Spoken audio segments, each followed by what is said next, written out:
I'm very happy to be here and win the game. Now we need the rest for final. It's, it's good. It's good.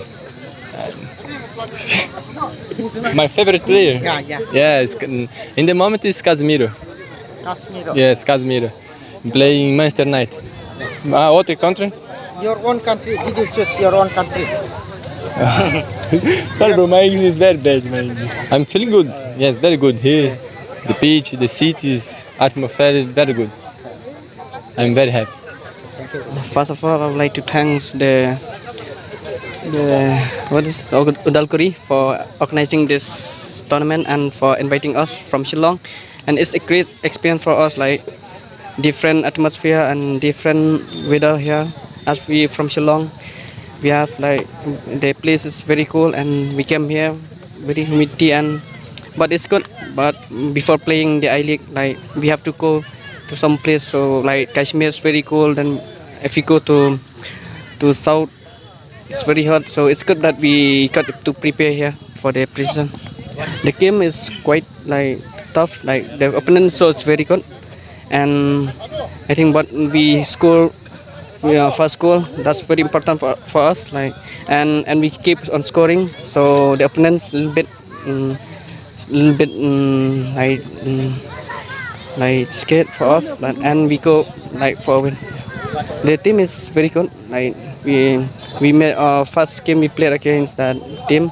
The team is very good, and this team also is also good, and I think we have to prepare for the final match.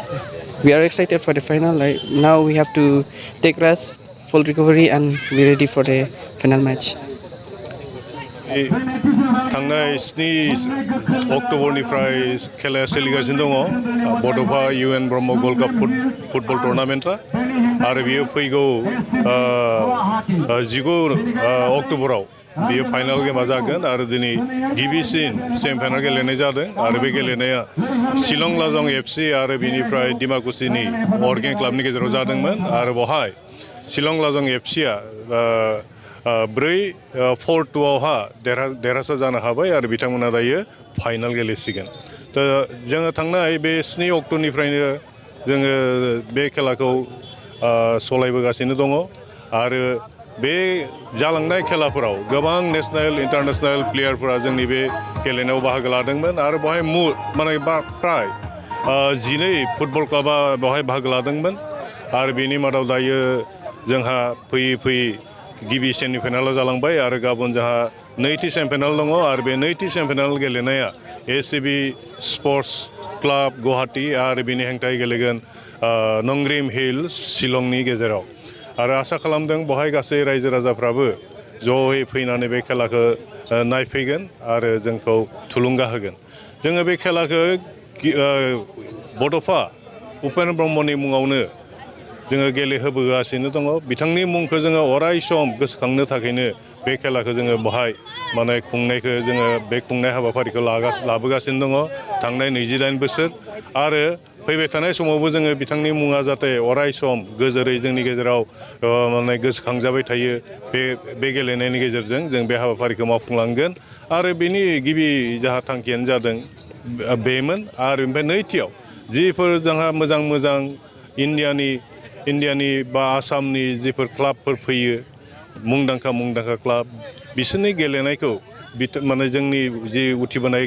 माने प्लेयार्सफोर दङ बिसोर जेन नायनानै थुलुंगा मोनो बिसोरनि art बिसोरनि technique बेफोर फुटबलनि बेफोरखौ जेन बिसोर सोलोंना लायो जोङो बेबायदि मोनसे मिजिं थिनानैनो बेखौ जोङो खुंफुंबोगासिनो दङ आरो नोंथांमोना दिनै नुनो मोन्दों लाजं FCनि जानानै 2 फरेनार प्लेयार गेलेदों आरो बिसोरनो जाबाय सासे सेनेगालनि बियो नोंथांमोना नुदों निग्रु बिथाङा सेनेगालिस आरो बेनिफ्राय आरो सासे दङ ब्राजिलनिफ्राय बहाय जोंनि बे टुर्नामेन्टखौ गेलेदों आरो बिथाङा ब्राजिलियान आरो जोङो दिनै गिबि खेबनि थाखाय उदालगुरियाव जोङो सासे ब्राजिलियान फुटबलारनि गेलेनायखौ जों नुनो मोन्दों आरो बिथांनि जिथु आर्ट बिथांनि जिथुनाखि टेकनिक बेफोरो गमामायैनो जोबोद नायथावनाथार आरो आसा खालामदों गासै जोंनि जि उदालगुरि डिस्ट्रिक्ट स्पर्ट्स एसोसिएशननि माने सिङाव थानाय क्लाबफोरा बिसोरबायदि मोजां नेशनेल इन्टारनेशनेल प्लेयारफोरनि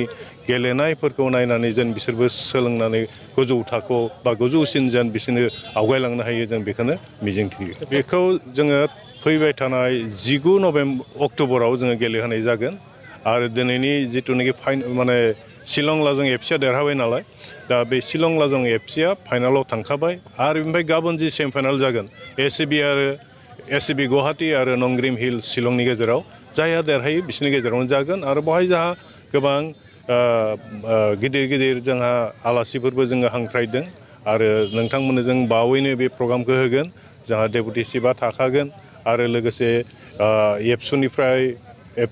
एबसुनिफ्रायबो थागोन आरो लोगोसे जोंहा माने बिटिसिनि जि इएमफोर दङ एमसिएलएफोर दङ जोंनि जि डिस्ट्रिक्टनि एमएलएफोर दङ एमसिएलएफोर दङ बिसोर गासैबो बे सानखालि बेवहाय जों आसा खालामदों नुजाथिगोन आरो बिसोरखौ जोङो हांख्रायदोंबो आरो बेखौ जोङो प्रग्रामखौ जोङो अपेनिंनिखौ फ्राय जोङो 1 बाजिनिफ्राय जोङो जागायजेनगोन आरो बेवहाय जोंहा हारिमु दिन्थिफुंनायबो थागोन कालचारेल थागोन जेरै मा बुंगोन बर' डेन्स सावताल राभा आरो बेनिफ्राय बेबायदिनो माखासे जोङो कन्टेक्ट खालामगासिनो दङ हैदिनखालि गासै रायजो राजाफोरा बेबायदि हारिमु दिन्थिफुंनायखौबो नुनो मोनगोन आरो आसा खालामदों बयबो हैदिनखालि ज'यै फैनानै खेलाखौ नायफैगोन जोंखौ थुलुंगा होगोन आरो आसा खालामदों जोबोद मोजां हैदिना फाइनाल खेला गेलेनाय जागोन